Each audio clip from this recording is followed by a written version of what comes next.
नमस्कार, आप देख रहे थे न्यूज वर्ल्ड। मैं हूं आपके साथ आशीष पुरोहित। सबसे पहले नजर डालते हैं इस वक्त की खास खबरों पर। विशेष न्यायालय पॉक्सो सवाई माधोपुर ने नाबालिग से दुष्कर्म का प्रयास करने के आरोपी को 3 वर्ष के कारावास की सजा सुनाई।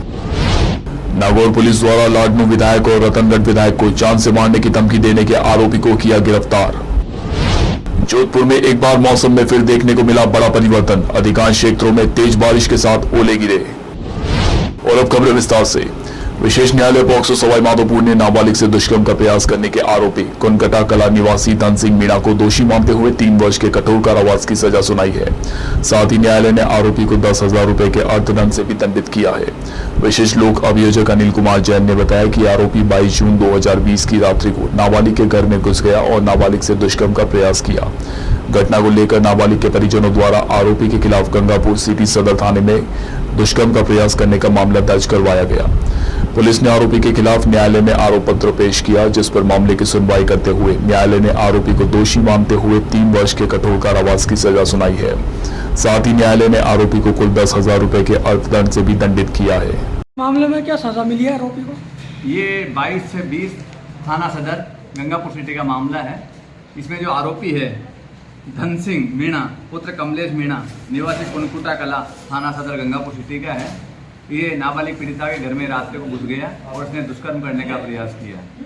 आज न्यायालय ने इसे दोष सिद्ध कर 457 IPC के तहत 3 वर्ष का कठोर कारावास व 5,000 रुपये का अर्थदंड व 7/8 पॉक्सो एक्ट के तहत 3 वर्ष का कठोर कारावास व 5,000 के अर्थदंड से दंडित किया है। मुलजिम को कुल मिलाकर 3 वर्ष का कठोर कारावास व 10,000 रुपये के जुर्माने से दंडित किया गया। नागौर पुलिस द्वारा लाडनू विधायक और रतनगढ़ विधायक को जान से मारने की धमकी देने व 2 करोड़ रुपए की फिरौती मांगने के हाई प्रोफाइल राज्य स्तरीय सनसनीखेज मामले का नागौर पुलिस ने खुलासा कर दिया है। नागौर जिला पुलिस अधीक्षक राम मूर्ति जोशी ने प्रेस वार्ता में बताया कि कुवैत से इंटरनेट कॉलिंग के जरिए दोनों विधायकों को धमकी देने वाले मुख्य आरोपी पवन गोदारा के साथ उसके सलाहकार संजय चौधरी को गिरफ्तार कर लिया गया। एसपी ने बताया कि गिरफ्तार आरोपी पवन गोदारा गैंगस्टर राजू टेहट का फेसबुक फॉलोअर है। राजू टेहट की हत्या के बाद मामले को फिर से हाईलाइट करने के लिए पवन गोदारा व उसके सलाहकार संजय चौधरी ने राजू टेहट हत्याकांड के आरोपी रोहित गोदारा की गिरफ्तारी के लिए दबाव बनाने के लिए खुद रोहित गोदारा के नाम से लाडनू विधायक मुकेश पाकर 3 अप्रैल और रतनगढ़ विधायक अविनेश महर्षि को 12 अप्रैल को इंटरनेट की आधुनिक अपवच और सिम बॉक्स तकनीकों के जरिए कॉल किया। नागौर पुलिस ने त्वरित कार्यवाही करते हुए इन्हें गिरफ्तार कर लिया है। इनका वो हुआ तो काफी पूरे राजस्थान भर में एक सनसनी बनी, लोगों में भय का वातावरण हुआ, जिससे राज्य शासन ने और पुलिस मुख्यालय ने इस पूरी घटनाक्रम को बहुत ही गंभीरता से लिया और हमारे राजस्थान पुलिस के महानिदेशक श्री उमेश मिश्रा जी ने हमको इसमें आवश्यक मार्गदर्शन दिया और सब निर्देश दिए कि वारदात का शीघ्रतम खुलासा हो। इसके सिलसिले में नागौर जिला पुलिस द्वारा एडिशनल एसपी डीडवाड़ा श्री विमल सिंह के नेतृत्व में एक टीम का गठन किया गया, जिसमें अपने CO लाडनू श्री राजेश ढक्का, खींवसर SHO श्री अशोक बिस्सू और हमारे साइबर सेल और अन्य पुलिसकर्मी SHO लाडनू श्री बदललाल, इन लोगों का एक विशेष दस्ता बना के सबको कार्य का बंटवारा करके अलग अलग जिम्मेदारी देके हमने इसमें इन्वेस्टिगेशन शुरू किया। इसी इन्वेस्टिगेशन के तहत SHO बदललाल जो उस वक्त लाडनू SHO थे, उन्होंने करीब 14-15 दिन अगरतला त्रिपुरा की राजधानी और पश्चिम बंगाल में जो पश्चिम बंगाल और बांग्लादेश की सीमा है उस सीमावर्ती क्षेत्र में कैंप किया और वहाँ से साइबर इन्वेस्टिगेशन के आधार पर जो ग्राउंड लेवल की इंटेलिजेंस थी वो गैदर की। काफ़ी बड़ी तादाद में डेटा, इंटेलिजेंस का डेटा और साइबर डेटा वो हमको अवेलेबल करा पाए। उससे हम उस चीज़ को हमने इन्वेस्टिगेशन का आधार बनाकर आगे इन्वेस्टिगेशन किया। इन्वेस्टिगेशन के दौरान नागौर पुलिस जो है करीब दर्जन भर स्टेट्स में हमने डेटा कलेक्ट किया। इसके तहत हमने दिल्ली, हरियाणा, पंजाब, तेलंगाना, उड़ीसा, राजस्थान तो है ही, इसके अलावा शायद मुंबई महाराष्ट्र में भी हमने हमारी विशेष टीमें भेजी और आवश्यक साइबर डेटा और इंटेलिजेंस हमने प्रयोग किया। जिन जिन जो नंबर ये थे, इन नंबरों के आधार पे, इन नंबरों से भारत भर में जहाँ पे भी कॉल आई है उन नंबरों से की गई, उन लोगों से भी हमने संपर्क किया, उन लोगों से भी तफ्तीश की। कुल मिला के कहने का मेरा तात्पर्य यह है कि नागौर पुलिस ने इस दरमियान काफ़ी मेहनत और काफ़ी ज़्यादा डेटा कलेक्ट किया, उसका एनालिसिस किया।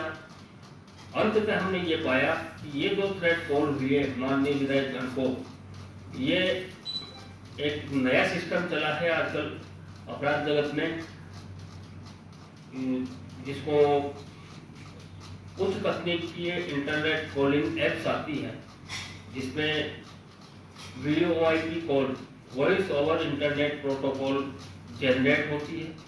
तो उस तकनीक वाली कॉलिंग ऐप से का प्रयोग ये लोग, ये कॉल करने वाले लोग अखिल भारतीय स्थानीय स्वशासन संस्थान जोधपुर व अखिल भारतीय आयुर्विज्ञान संस्थान जोधपुर के संयुक्त तत्वावधान में अंतर्राष्ट्रीय योग दिवस की कार्यशाला का आयोजन All India Institute of Local Self Government Baldev Nagar में आयोजित किया गया। आयोजकों ने बताया कि कार्यशाला के दौरान योग के बारे में जानकारी दी गई, साथ ही विभिन्न प्रकार के वोकेशनल एजुकेशनल कोर्स आयोजित किए गए। उन्होंने बताया कि इस दौरान सैनिटरी डिप्लोमा, फायरमैन कोर्स व अन्य कोर्सेज आयुष विभाग के विशेषज्ञों की सहायता से आयोजित किए गए। Principal KS Rajrohit, All India Institute of Local Self Government. आज हमने यहाँ पर एम्स के आयुष विभाग से एक्सपर्ट्स को आमंत्रित किया और योग के बारे में विशेष क्लास का सेशन का आयोजन किया गया। हमारे यहाँ पर विभिन्न प्रकार के वोकेशनल एजुकेशन सिस्टम के क्लासेस चलती है, प्रोग्राम चलते हैं, जिसमें सैनिटरी इंस्पेक्टर्स डिप्लोमा और फायरमैन कोर्स, फायर ऑफिसर्स का डिप्लोमा कोर्स चलता है।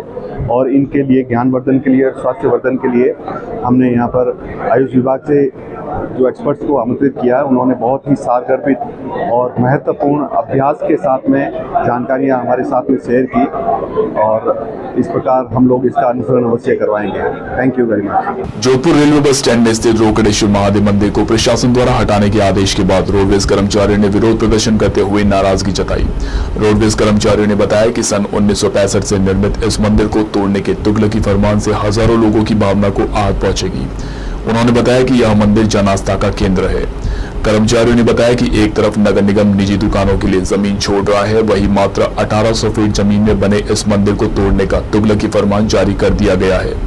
रोडवेज कर्मचारियों ने बताया कि इस संबंध में जिला कलेक्टर से भी बातचीत की गई, परंतु उल्टा मंदिर के पुजारी को ही धमकाया जा रहा है। उन्होंने बताया कि यदि इस मंदिर को तोड़ा गया तो उग्र आंदोलन किया जाएगा, जिसकी समझ जिम्मेदारी प्रशासन की होगी। बस स्टैंड स्थित रोकड़ेश्वर महादेव मंदिर 1965 से, जब से निगम का बस स्टैंड चालू हुआ तब से स्थापित है और यहाँ पर नियमित पूजा अर्चना होती है।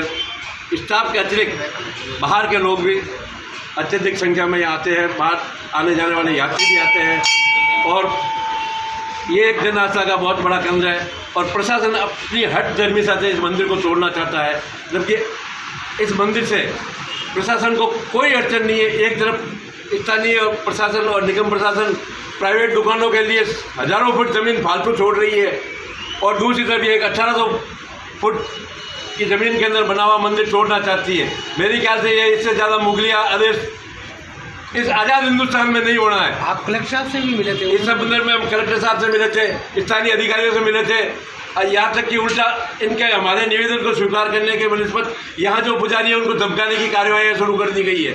इसलिए हम निकट भविष्य में एक बड़ा आंदोलन खड़ा करने की तैयारी कर रहे हैं और अगर प्रशासन की यही नियति रही तो हम इसको एक जन आंदोलन का रूप लेंगे। इसके अंदर किसी प्रकार का कोई नुकसान हुआ उसके लिए प्रशासन उत्तरदायी होगा।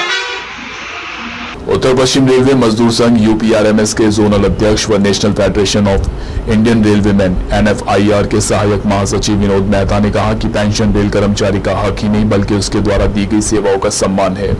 रेल कर्मियों सहित समस्त केंद्रीय कर्मचारियों के लिए जब तक पुरानी पेंशन योजना लागू नहीं होगी तब तक फेडरेशन व UPRMS संघर्ष जारी रखेगी। इसी के तहत प्रत्येक महीने की 21 तारीख को पूरे देश में संयुक्त संघर्ष समिति के तत्वावधान में विरोध प्रदर्शन किया जा रहा है। विनोद मेहता ने यह विचार UPRMS जोधपुर लाइन शाखा की ओसिया में आयोजित शाखा परिषद की बैठक के बाद रेल कर्मियों की सभा में व्यक्त किए। विनोद मेहता ने कहा कि कोरोना काल में रेलकर्मियों ने निर्धारित समय से ज्यादा लगातार काम किया था। पुरानी पेंशन के लिए यदि संसद का घेराव भी करना पड़ेगा तो उसके लिए भी फेडरेशन तैयार है। मेहता ने सभी कैडर के लिए ईआई रोस्टर लागू करने की जरूरत बताते हुए जोधपुर रेल मंडल के आवासों की जर्जर हालत को सुधारने और गैंग हट सहित पूरे लाइन सेक्शन में पीने की पानी की समस्या पर चिंता व्यक्त करते हुए इसके समाधान की मांग की है। पश्चिमी राजस्थान में पिछले कई दिनों से मौसम में लगातार परिवर्तन देखने को मिल रहे हैं। पिछले कुछ दिनों में तेज आंधी, तूफान, बारिश व धूप सभी देखने को मिले हैं। वहीं शनिवार को जोधपुर के लूणी में एक बार फिर मौसम ने पलटी मारी। लूणी के उत्तर क्षेत्र में तेज बारिश के साथ ओले गिरे। शाम के बाद तेज आंधी के साथ बारिश का दौर शुरू हुआ और क्षेत्र में विभिन्न स्थानों पर ओले गिरे, जिसके बाद तापमान में भी गिरावट दर्ज की गई। वहीं जोधपुर शहर में भी दिन भर धूप छांव का मौसम चलता रहा और शाम होते होते आसमान में घने बादल छा गए। शहर के अधिकांश हिस्सों में बूंदाबांदी हुई, जिसके बाद मौसम में भी ठंडक देखने को मिली। पुलिस मुख्यालय के निर्देश पर आज प्रदेश भर में बिना हेलमेट दोपहिया वाहन चलाने वालों के खिलाफ विशेष अभियान चलाकर कार्यवाही की गई और जोधपुर में भी इस अभियान का असर नजर आया। जोधपुर शहर के सभी ट्रैफिक पॉइंट पर ट्रैफिक कर्मियों ने बिना हेलमेट वाहन चलाने वालों के चालान किए, तो वहीं कई जगहों पर आकस्मिक चेकिंग कर यातायात नियमों का उल्लंघन करने वालों के खिलाफ कार्यवाही की गई। एडीसीपी यातायात चैन सिंह महेचा ने बताया कि जोधपुर कमिश्नरेट यातायात पुलिस की ओर से अब तक 550 से अधिक चालान काटे जा चुके हैं।